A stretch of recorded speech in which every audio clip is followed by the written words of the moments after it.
I think I should first of all like to thank Chris Byrne and Bill Shorten for providing us with such a fantastic opportunity to talk about things that we all know about, at least that you guys know about. Perfect timing.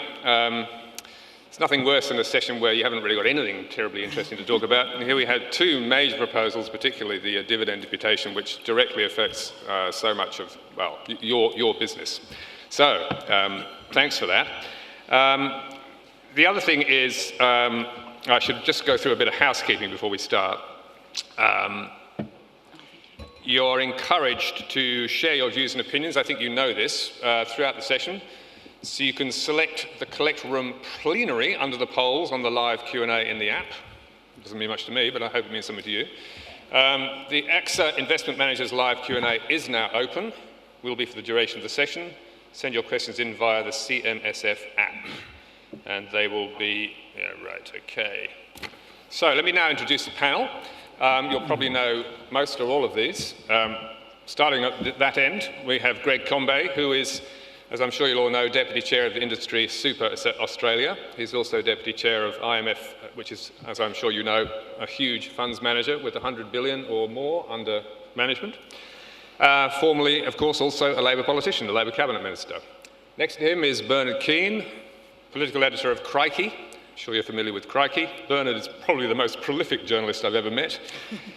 He's probably live tweeting and writing something as we speak. If he goes quiet, he's just filling in his third article on infrastructure investment while we're idling. Next to him is Sally Patten, who's the Personal Finance Editor of the Fin Review. Morning, Sally. On my left, Matthew Linden, who is the Director of Public Affairs for Industry Super Australia.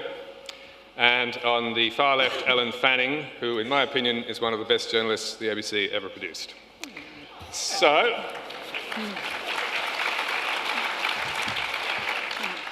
what we're planning to do today is to look at the political climate and to look forward to the next election and to see what the panel believes is going to be the likely winner and what is then going to be the effect on your industry and your members, depending on who is likely to win. So what I'm going to do first of all is just ask each one of you to give me a one-word answer as to who is going to win this next election. Starting with you, Greg, and going down the panel. Guess. Coalition? Labor. Labor. The party that gets the most seats in the House of Representatives. Now, come on, Bernard. Come on, Bernard, you can't get away with that. I'm not a betting man. If I was a betting man, I'd be backing Labor. Labor. That's two for Labor. Sally? I'm not a betting woman either, but I would also, at this point, say Labor. I'm not allowed to vote, but I would probably say Labor too. Matthew? Most likely Bill Shorten, I think. Yep. Ellen? I remember asking Laurie Oakes when John Howard in 2007 was consistently behind in news polls to Kevin Rudd and saying, what do you think will happen? And he looked at me as if I was a little bit slow and said, have you not been seeing what's happening? And I suspect that's happening again now. Yeah, right. Sorry, we have a... Send a telegram to Malcolm Turnbull. The panel believes he's not going to win. It has to be by next March, is that right? May. And do we think it's going to be this year or...? I don't see any reason why the government would be going to the polls early. If it's going to lose. Yeah. Right. Okay, let me start with you, Bernard. Has anyone lost an election from this position? The coalition is lost now nearly, 60 news polls in a row, with 30 for Abbott and 30 for Turnbull, or nearly 30 for Turnbull, and the lead is currently, 53-47 from the two-party preferred for Labor. Has anyone lost from this position? Could they throw it away? Well, Labor had a very handy polling lead in early 2001. The government was all over the place. It was in a shambles. Everything they touched turned to something terrible, and yet not too many months later, the Tampa election, and Tampa wasn't the only reason, John Howard, went on to lead for 2 more terms. So look, the horrible cliche, anything can happen, applies. But the thing that mitigates against a 2001 recovery-style scenario is that I just can't see any talent within the government to turn it around. Everything they touch is just a disaster. And even when they get a little bit of clear air along someone shoots themselves in the foot or has a relationship with a staffer or does something to blow up the media cycle, and that's their that's been the problem. I don't think Bill Shorten's been very good in some important ways, particularly on policy, but he's never been really put under sustained pressure or had the spotlight on him for an extended period. Because every time there's a little bit of focus on Labor and Bill Shorten and potential frailties there, someone on the other side finds a way to distract the attention and pull it back to the government, and I just can't see that stopping. It's a brave thing to do, Greg, isn't it, to throw in policies like negative gearing or scrapping negative gearing and scrapping dividend imputation or the cash credits on dividend imputation, in that it targets particular people in the electorate who are going to be very pissed off that they're losing money. Normally the strategy of the oppositions is to do as little as possible, to take a low, be a small target. Do you think that those two policies have the capacity to throw things off course for Labor and to be a real problem? I mean, the headlines the last couple of days over dividend imputation have been pretty bad. Well, negative gearing and capital gains changes were taken to the last election and Labor performed well, partly because of the incapacity of the government to mount an argument that captured people's attention, but those two have already been through an election. The dividend imputation, the refunds, it's a brave call, but it's a sound policy decision, I think. And sound policy has never been a reason for people to vote. It might have, of course, and it rightly should be the subject of a lot of debate at the moment, but it's a fair way out from the election still. And what it sets up, as I think people are starting to realise, is a capacity for Labor to fund personal income tax cuts, and they could go into an election arguing that versus company tax cuts, and I'd rather be in that position than Malcolm Turnbull's. Yeah, I mean, I think these are calculated political decisions. There's no doubt that they would have pored over the numbers and the distributional analysis to try and understand who was affected before they announced this. There would have been lengthy discussions within their shadow ministry about the pros and cons, and clearly they've taken a calculated political judgment. They've assessed that those who are likely to be affected by these are not going to be their voters. The risk, though, is that when we're talking about retirees, they're people with a lot of time on their hands, and they can be quite loud and noisy. Powerful voice, haven't they? And as we saw in the last time someone tried to attack people's super funds. Yes, I mean, in respect to this policy, it is complex, and this is one of the challenges they'll face, is explaining the effect of it. That there are complexities in terms of the way that it works. We know, we've had a close look at this policy and its effect on large APRA funds, and the effect there is largely very muted because most of those funds have got significant tax liabilities, so they're exhausting all those imputation credits rather than having them refunded. Sure. Different story for SMSFs. We'll come back to that in a minute. But you say you think they've looked at, do you know this for a fact, or you say that you're just surmising that they would have looked at the voting patterns and the people who are going to be affected and the way they are likely at the moment to vote, and have decided these people don't vote for us anyway, therefore we're not going to lose them, or there's a very small number we're going to lose, and on the other hand we can offer tax cuts maybe, and also housing affordability to younger people, and therefore they will vote for us. Is that the calculation, do you think? They would have gone through these calculations, and they also too, as Greg said, I think they would have thought through very carefully the policy impacts as well.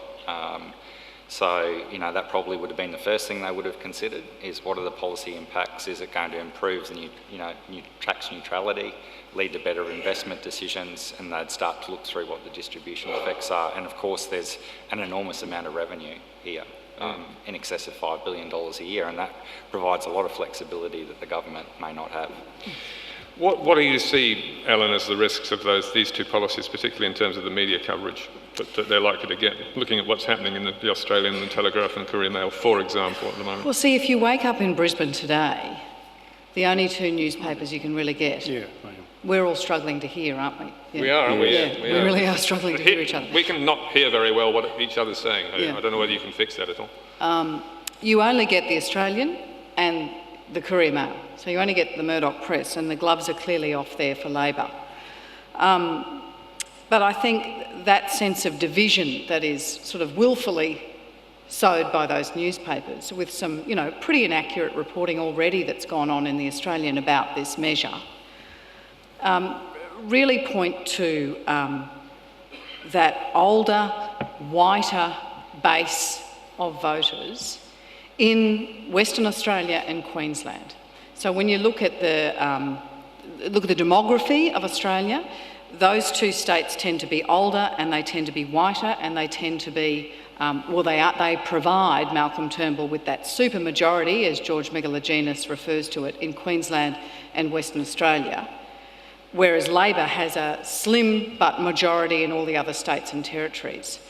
At the moment, the coalition are behind because some of those older, whiter voters, some of whom will have self-managed super funds or who are vulnerable to a scare campaign about what will happen with their retirement income, have drifted away from the coalition. So I see this as a key test for the coalition as to whether they can sort of sandbag that base that they have in Queensland and Western Australia by stirring up as strong a fear campaign as they can about this, as well as pointing out the problems with it, in that Labor's had to come out 24 hours later and say, oh, but no pensioners will be hurt, and we're still yet to hear what the money's going to be spent on. So I think that they sort of put a balloon up with that.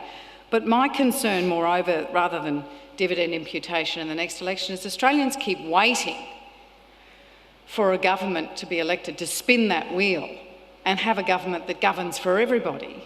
And we don't get that because of these profound divisions that we have in the country based on ethnicity and demography and all the rest of it. And later today we're going to be talking about the generational divide between the haves and the have-nots in terms of retirement income.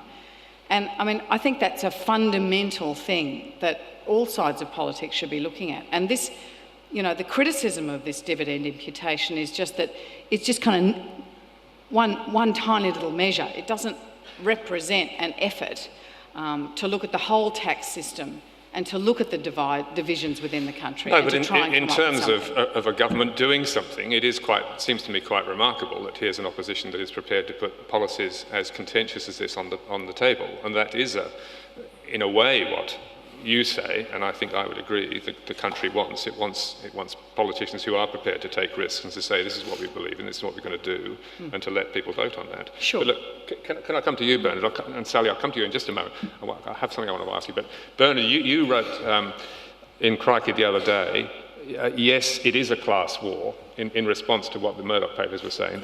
Labor has declared class war, and it's good. That was my understanding of what you were writing, on the basis that the wealthy and the elderly, or the older people in this country, have been given far too easy a ride and far too good a ride, and policy's been biased in their favour, and that this now swings the pendulum back towards younger people in terms of housing affordability and so on. Do you want to talk to that? Yeah, well, I find myself in the unusual position of slightly defending News Corporation, because it's not just News Corporation. I think our media skews old. Really, the only people who read newspapers now are old people. The only people who watch the ABC are old people. So those media are probably going to be a very sympathetic audience for the concerns of wealthy retirees. And, we're seeing all these wealthy retirees who suddenly emerging to say, well, I've always voted Labor, and never again. And I've got to take that with a grain of salt. But look, in policy terms, in Australia, we have looked after wealthy senior people, or middle and higher income senior people, very, very well in recent years and in recent decades on housing affordability, particularly on superannuation. That's been reversed a little bit in recent years, but still to a very strong extent, and in our tax system. And it's for much of that time, both sides have been happy to pander to a very, very influential and very, very powerful segment of the electorate, and it's a little bit heartening that a political party, not just once, but a couple of times now, has been prepared to say, well, we want to tilt the playing field a little bit back toward everyone else, rather than this very, very powerful group of people, because the primary victims are low-income earners and young people. They can't get into the housing market in our major cities. They're providing a cross-generational subsidy. They're the ones who are going to lose out the most from climate change, and the fact that we are not really doing we don't have a climate change or climate action policy. So we had one. Well, we do have. We had quite a good one, actually, a low-cost, effective policy, but that seemed to have disappeared. But it's I think it's partly a response by Labor to what's been happening in terms of the shift to populism, not just in Australia but around the world. There's sort of pushback against the perception that there is a system that favours powerful interests over the interests of everyone else. It's a partial response to that. Sally, can I ask you, do you, just looking at negative gearing, I mean, we're going to drill down a bit later, but just looking at negative gearing and the other Labor policy, dividend imputation, taking away those cash credits, do you think that's good policy? And do you think that your paper, which is traditionally obviously a coalition supporter, might decide that it's good policy and support it? Or do you think it would be unsympathetic? I think that negative gearing is actually what Labor's proposing is actually quite good policy. I do think that we've had this extraordinary growth in house prices. Negative gearing gives enormous tax breaks to a lot of savers. Unfortunately, it is. Although you have to say it is a policy that is not just used by the rich. It is also used by a lot of middle income earners. A lot of, as the coalition points out, it is used by a lot of doctors and nurses and teachers. That's a major way that they save their money because they understand property, whereas they don't understand the stock market. But I think on balance, it does make sense. I think imputation makes less sense. I do think that there is an issue that, the government says that there are a lot of people who are getting, a lot of retirees, wealthy retirees getting $5,000 back through their imputation credits. But self-managed funds are not a dirty word. A couple who has a self-managed fund of $1 million, they would be getting, say, a 4.5% yield, which is $45,000 a year. They would get an extra 1.5% through tax refunds. That's $50,000 a year for them to live on. That is below the ASFA comfortable standard. We're not talking about huge sums of money here. So I do think there is a real issue, and it does sort of seem like they are. It's another tax grab on the superannuation or the wealth saving system that governments have been sort of grabbing at for years and years and years. When they need a bit of extra cash. You want to defend it, Greg? I can see you twitching up there. Well, sitting around at a expenditure review committee of Cabinet, when a budget's being prepared and you're considering policy issues and their fiscal implications, everything actually really comes back down to values in public policy, and especially fiscal decisions and tax decisions. And I just used to ask myself, some simple questions. Are there grounds for someone earning more than $150,000 a year, for example, to receive cheques from Centrelink? Because people do. They receive all sorts of concessions. Are there grounds for that? Is that consistent with the values that I bring to public policy making? In this circumstance, Bill Short and Chris Bowen they'll have a view of where they want to go and what they want to take to the election, based in their values, and they'd be looking at a whole range of areas, obviously including this. They would ask themselves, well, we retain and we support the dividend imputation system.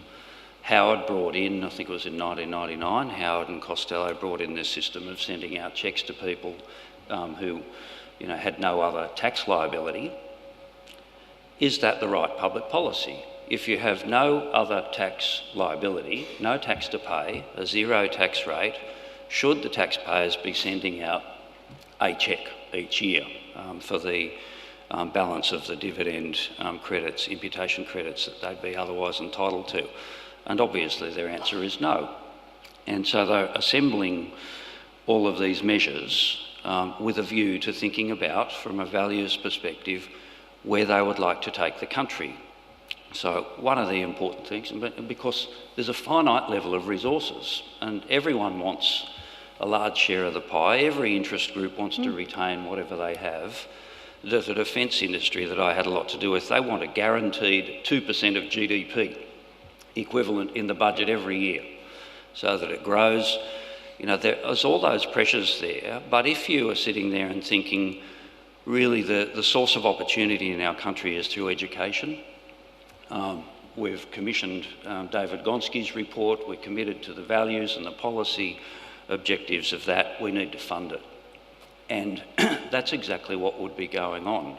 They'd also be thinking about the low wage growth across the economy for a very sustained period of time, and the pressure that people would be under, particularly low-income earners, obviously, and what can be done in that respect. And I would think, that's why I mentioned personal income tax, I'd be very surprised if that doesn't become an issue in the lead up to the election, and you have to fund it, and you have to make judgments based in values about how Do you think tax cuts is something that would be a part of the Labor program, that they will actually offer that at the election? Clearly they have the capacity to do so if they bring those policies in. Well, this is just me talking, right? I don't have any other insight. What would your judgment be? What would you be advising if you were there?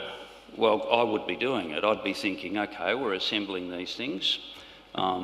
We want to have a progressive change to the tax system, and to answer Ellen's point earlier about a comprehensive view of it, they will have a comprehensive view, and you'd come forward with it, because Howard and Morrison have committed so profoundly to company tax cuts, and that is not going to win politically. Sally, would that change your mind about this policy? Would that make you think that if it was as part of a package of tax cuts and spending that $59 billion or whatever it is more on negative gearing, distributing that to people who need it, would that be something that would make you think this is a good idea?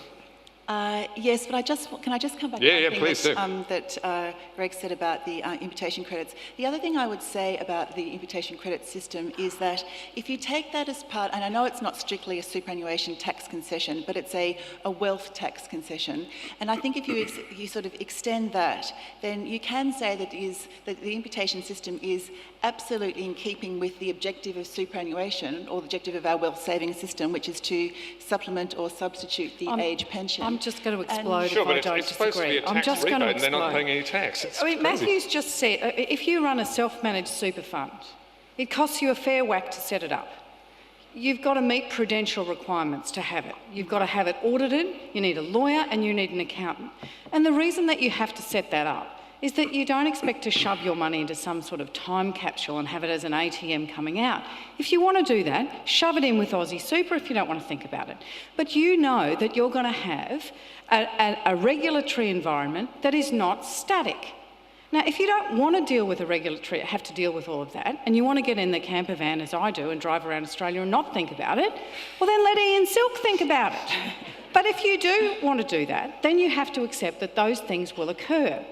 Now, if the goalposts change and you can no longer have what was a really neat little loophole that originally $550 million worth of money was spat out of, and now next year $8 billion will, well, boo-hoo, that's closing. Stick it in an industry super fund, stick it in a retail fund, and get in the camper van, drive around Australia.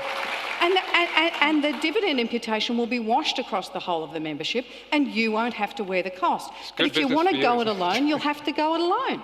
It's good business for industry super, isn't it, Matthew? Am I wrong? Is there anything about that that's inaccurate? There's an accounting firm in the Fin Review this morning saying that if you do that, you basically won't lose your money. You won't lose any money. You won't lose that.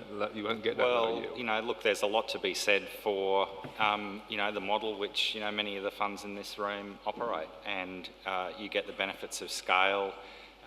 The fact that people who often don't have the expertise to run their superannuation can trust professionals to deliver that and act in their interests and do a tremendously good job at it. And that $1 million, does it still equal $50,000? I mean, that was the estimate, wasn't it, Paul, that was made in the Fin Review, that if you take the $1 million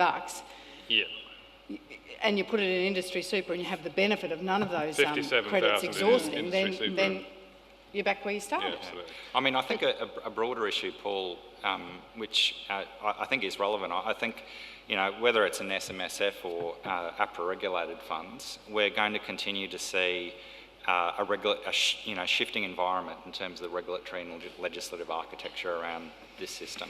I think it would be optimistic, to say the least, to say that parties for some period of time are going to take their hands off. It would, of course, be better. It's disappointing, for instance, that the objective of Super Bill, which is intended to try and provide some stability around the settings, is currently in the deep freeze in Parliament. And it would be better that there was greater consensus around the system. But, you know, we wait to see, obviously, the thing which the opposition has up its sleeve at the moment with this announcement is what exactly it plans to do with that extra revenue. Now, obviously, they have choices there as to whether or not they increase, you know, personal income tax cuts. We've certainly argued that they should be reinvesting part of it, even a fraction of that money back into the super system would make a big difference to some issues which need to be addressed. Doing that how?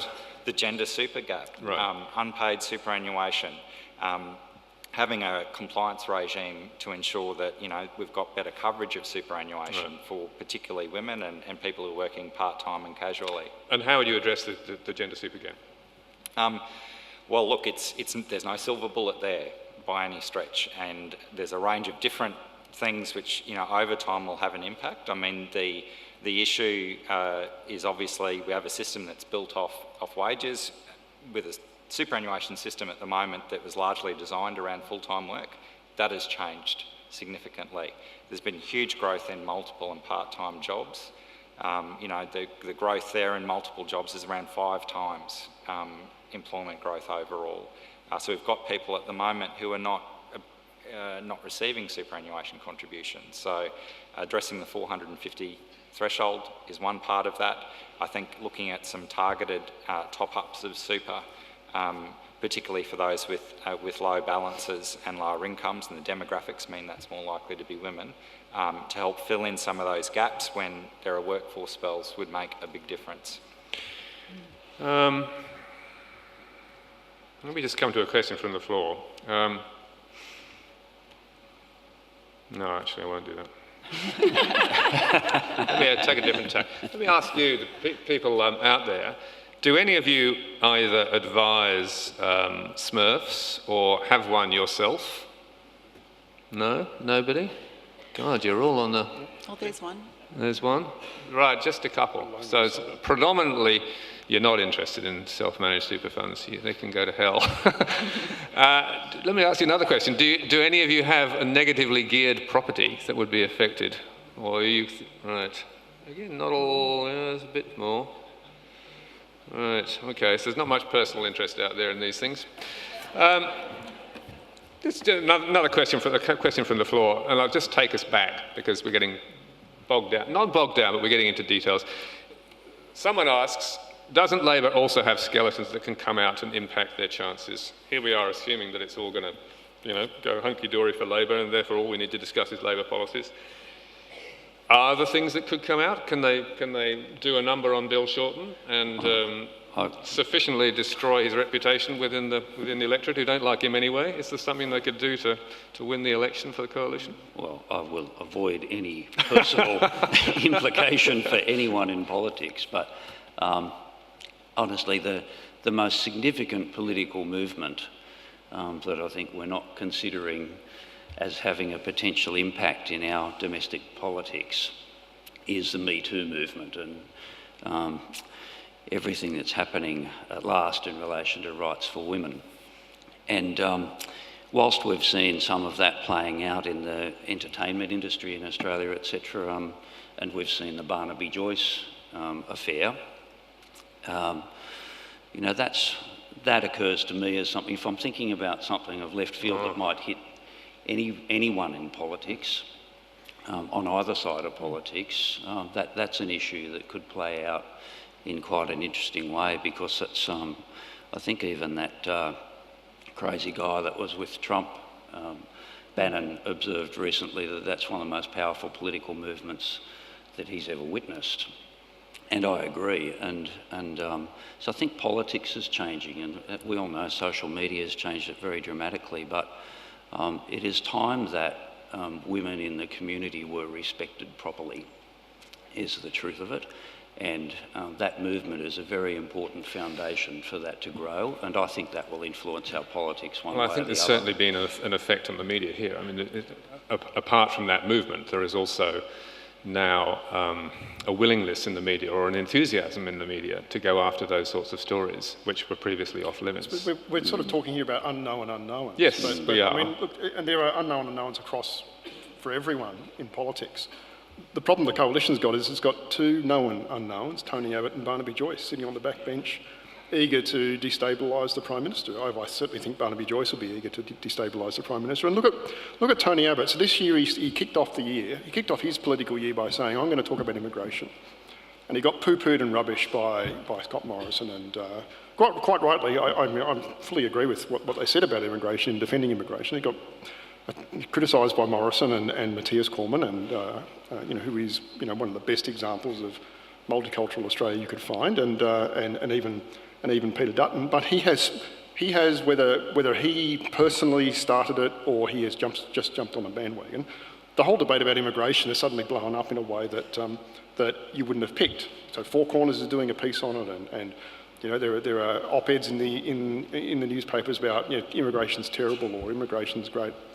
I don't think that's the sort of debate that the government necessarily would want to have. It's happy to exploit sentiment against immigrants when it can, but it's also, the Liberals have a long political tradition of supporting pouring workers into the country in order to press down wages to assist business. So it's probably not where they would want the jobs and growth narrative to actually go, but if suddenly everyone's talking about immigration.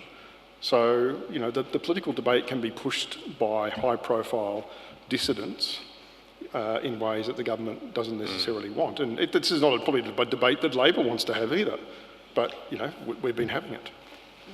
I mean, it does seem to me that it's, for all those things, even possibly excluding the Me Too stuff, that it is very unlikely that there's going to be something to derail Labor completely.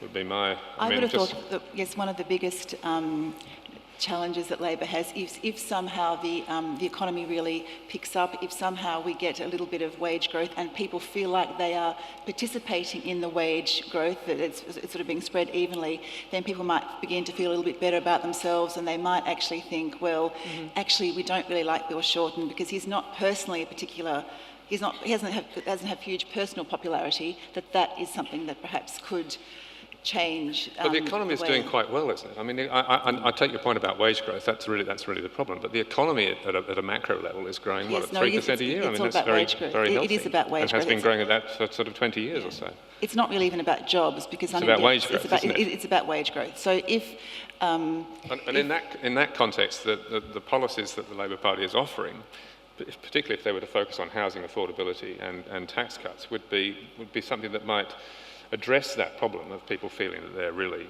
not benefiting from the economy. And then it comes down to who you believe is going to get the wage growth. You've got some fairly stark difference in policies there. You've got Labor, who is sort of talking about raising the minimum wage, which would have a much more immediate impact on wage growth. The Coalition talking about corporate tax cuts, which in theory should lead to wage growth, but that'll be a very slow process as companies expand and employ more people if they don't employ more machines. There's one other... Alan, Matt, sorry, let me just briefly, Paul, sorry, on this... No, let me just take it this way, because Matthew and Alan haven't had much to say. Can I just ask you, at a sort of macro level, not just at this level of super policy, do you think that a Labor government would be remarkably different, would make a difference to what's happening in Australia if there was a new government of the sort they promise to be, they say they're going to be? I think to do so they'll need to be quite ambitious. A lot of political fortunes of governments flow from the economy. So, whatever they do will need to... they'll be able to demonstrate that they can have an effect there and be able to outline a set of policies which respond to community concerns which are being felt at the moment, around wages in particular, around what people can buy with those wages. So housing affordability is a big issue, continues to be a big issue. But I mean, they're slow processes, so it'll take a pretty disciplined effort, I think, and in the time that's available. This is a pretty critical year in the electoral cycle as the major parties start to put their set things up for the next election. We'll see at this budget basically what the government strategy is by and large. That'll be its throw of the dice, and then it might hold some stuff back depending on when it's thinking about its election timing. But I think the opposition's going to need to start to outline very clearly how it's going to respond to these concerns, which are certainly there. And what about the Senate? I mean, they're going to have to be able to get stuff through the Senate if they make big changes. This is going to be, a half Senate election, presumably? Mm-hmm. So you're going to have half the Senate that you've got at the moment that's staying there. Yeah. I mean, what are the chances of there being a Senate that will allow policies like these through, or any sort of radical or transformative policies? I mean, the history in Australia in the last few years has been extremely difficult, and not just Australia, to get anything through anywhere. Yeah. I think it's going to be challenging. The Senate, due to its nature, in terms of its composition, responds very slowly in terms of election outcomes. I think probably an incoming Labor government, if it wins, will very likely not have a majority and need to work with it. It's demonstrated, though, in the past, when it didn't have a majority, that it was able to do so. I wouldn't discount, I see, and, I spend a lot of time walking the red carpet, talking to those crossbench senators, which ultimately have the say that red carpet. on legislation.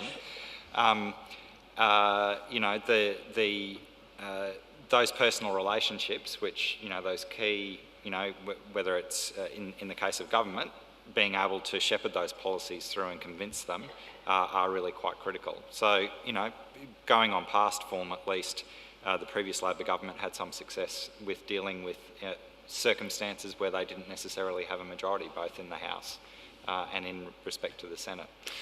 Just on the minor parties, Grattan Institute did a survey that came out this week that looked at, the rise of minor parties, which, one could argue is a couple of weeks too late because One Nation tanked here in Queensland and Jackie Lambie didn't do so well in Tasmania. But essentially they were sort of saying, well, what have they got in common? And the answer was, well, not a tremendous amount. But when they plotted people's who voted for various minor parties and the major parties about what their views were on the redistribution of income and inequality, people in minor parties seem to have a very similar view to the Labor Party, whether they voted One Nation or Xenophon or Darren Hinch or whatever, about the view of the redistribution of wealth, if you want to say, or income inequality and all the rest of it. So I think that bodes well for getting some of this stuff through the Senate. I mean, I think very sadly, I don't think very much will change at all. I mean, remember Kevin Rudd talked about ease the squeeze, and that was a cost of living issue. Now, the issue du jour is wages growth. When will the benefit of the boom start to trickle through? But the thing that seems to me to connect a lot of these issues, and what you were talking about there about big Australia, is that there's a conversation that we just never ever seem to have. And that is that your sense of well-being, your sense of whether you're doing well, your comfort, I mean, forgive me, but relaxed and comfortable, right? Your sense of being relaxed and comfortable relates to a whole bunch of things. How long do you spend in the car? What do you think is an Australian way of living? Is it a quarter-acre block or is it in a vertical unit? And are you happy to live with that? Like, how are we going to manage mega cities in Sydney and Melbourne? Because people understand that that's what's going on, but that conversation never seems to be had as a cohesive conversation about how we want to live.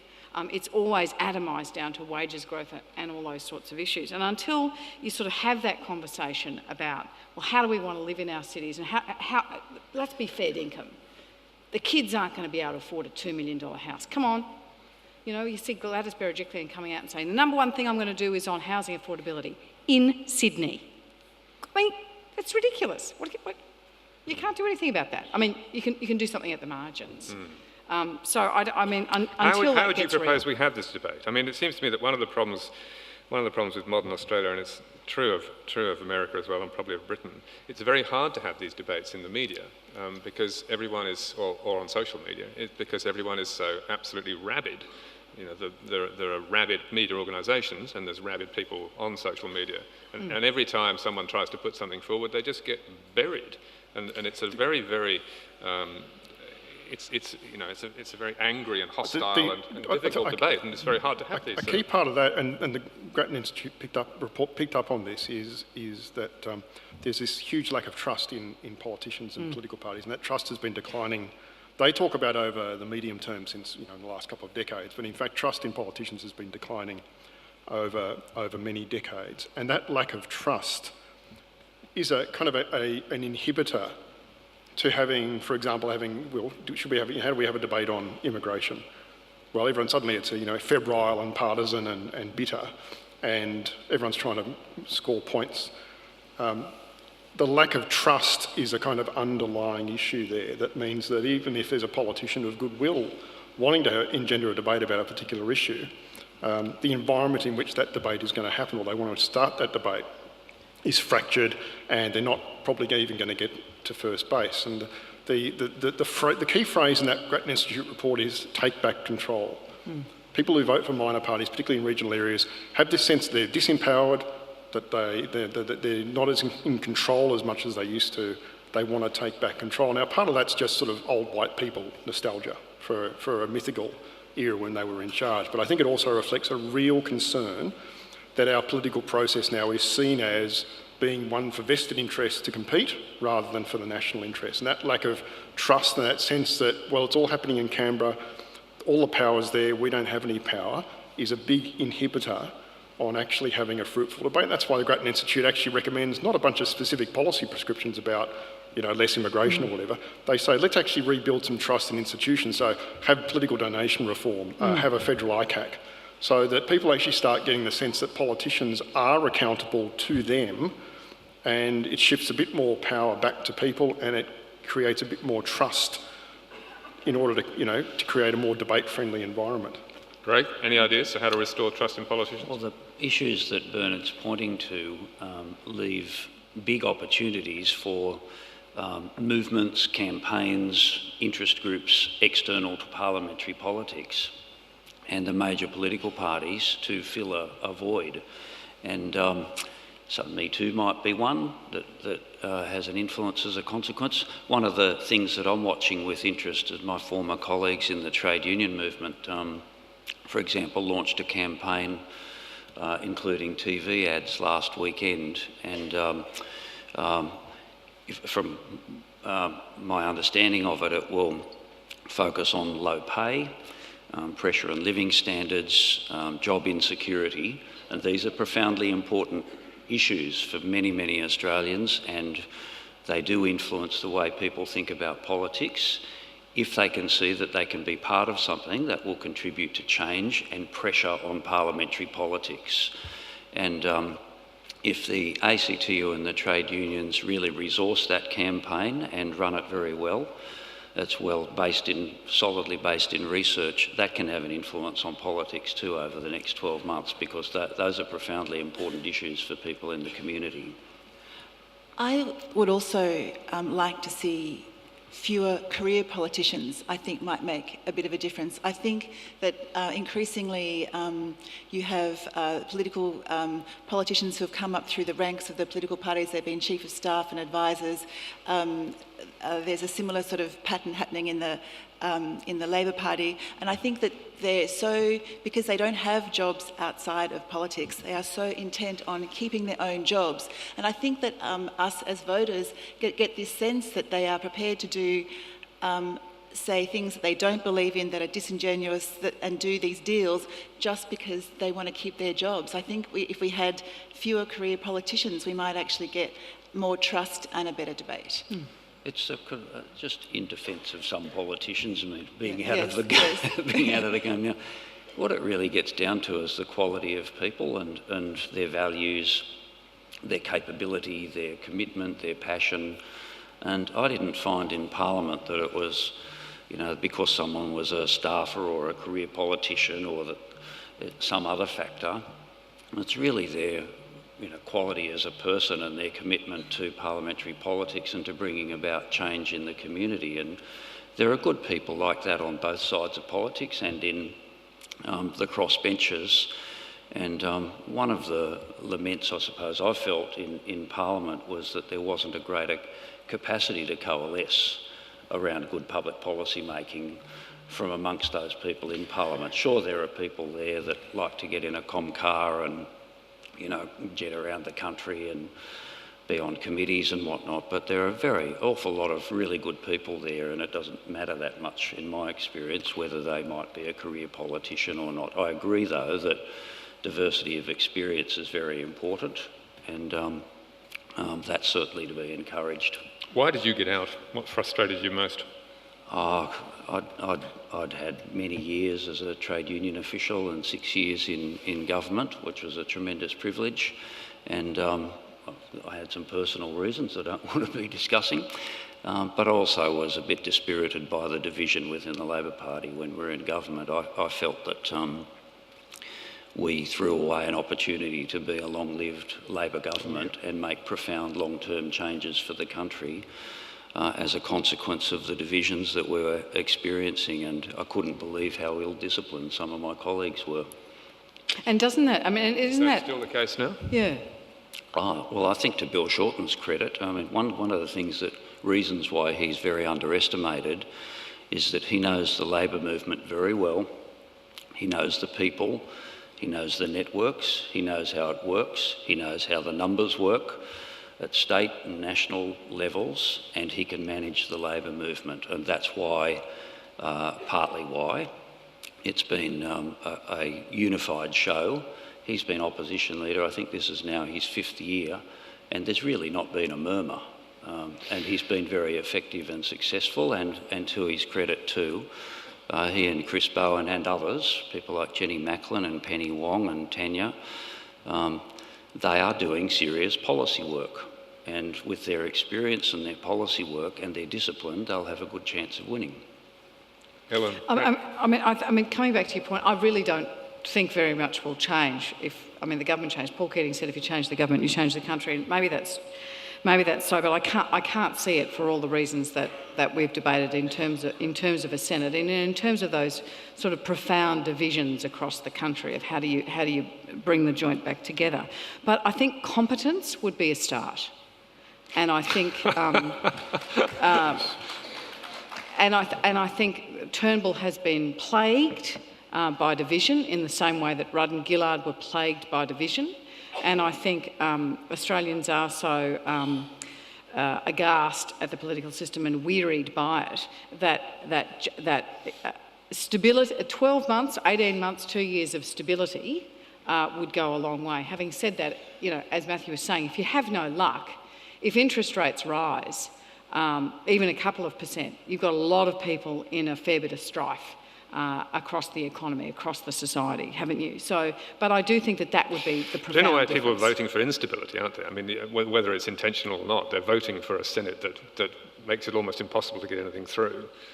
Whether by design or whether by accident, they've all decided they don't want to vote for the major parties. Isn't it? Yeah. You don't trust, so you keep changing the rules. Yeah. You want stability, but you have to put in people to oversee them in the Senate because you don't trust anybody, and around it goes. It's impossible to say for the electorate to go, OK, we will vote for stability. That's what we want. We don't care which party it is, but we want stability. We'll press this button, and then it's going to happen. Well, I mean, Australians very infrequently, let the government run the show in the Senate as well. I don't think that's a test. Yeah.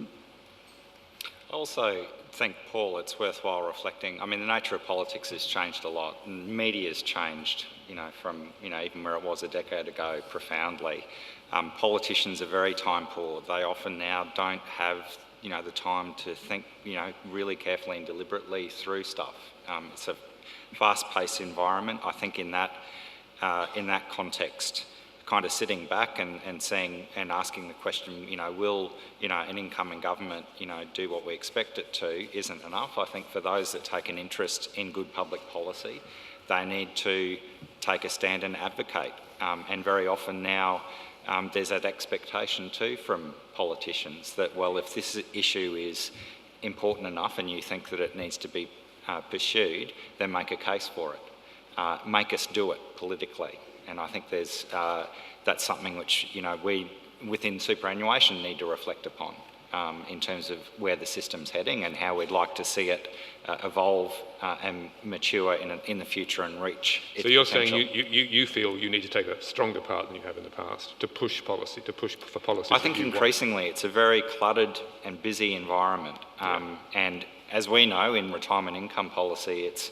often very hard to get, our members interested. It's very hard to get politicians necessarily that interested in its importance. And I think it's quite important that those that have, a significant stake in making sure the system work speak up in terms of what they think should occur. Okay, let's take a question from the floor, which has been put in, and it's connected in a way because it's going to be there's going to be some recommendations coming from the Royal Commission, and there's obviously a question of what then the government of either side will do. First of all, predictions for what's going to happen, what the Royal Commission is going to find, and secondly, is it going to make a difference who's in power in terms of the reaction? Anyone want to take on that? Well, that's a very tight time frame, as we all know, to investigate the financial services sector. So I think we can see the pattern now. Most institutions have received a letter from the Royal Commissioner, Keane, asking to outline all your misdemeanours over the last 10 years, essentially. From that, they'll derive case studies, plus other things that are known from other inquiries. What is the timescale? Remind me. It's a 12 months. 12 months, right. So it's got a report by February next year.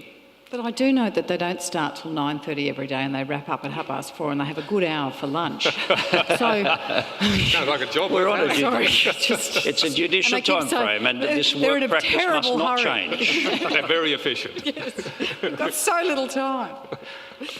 I'm sure they're using it very constructively. But there'll be case studies, horror stories. Yeah. The NAB's been decimated the last couple of days over their lending practices. I think that'll be the way in which Ken Hayne, who's very meticulous in my kind of experience, and he's an expert in trust law, he'll be extremely concerned to ensure that trustees' duties are properly discharged.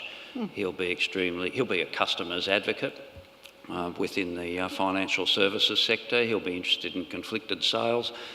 He'll take these case studies, I think, and formulate a set of potentially quite significant reforms to improve the sector. And so for all colleagues here, my advice would be, because super's in it, be very thoughtful about it. And when the letters come, don't think you've got a lot of time. You need to prepare and be thinking about what needs to be put on the record, what difficulties there might have been with a regulator in the past, etc. And thoughtful about has there been a consistency of complaint on the behalf of members of funds about particular things, and be frank and be thoughtful about the changes that might be necessary, and have your own house in order.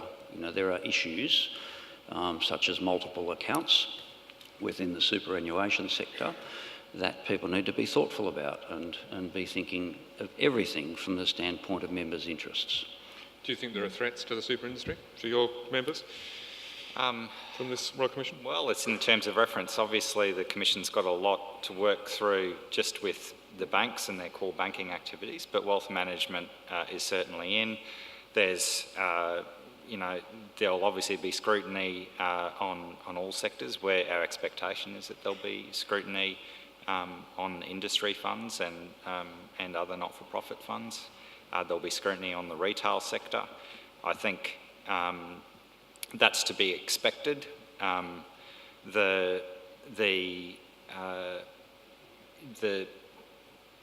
think much of the time the Royal Commission will end up being focused on what are clearly some very significant issues within the major banks.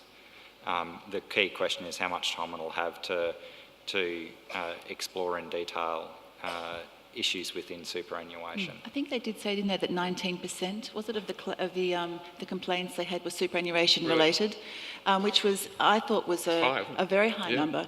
What we don't know, of course, is the nature of those complaints and whether they were to do with life insurance or other other things. We don't know. We don't know how the nature of them, but.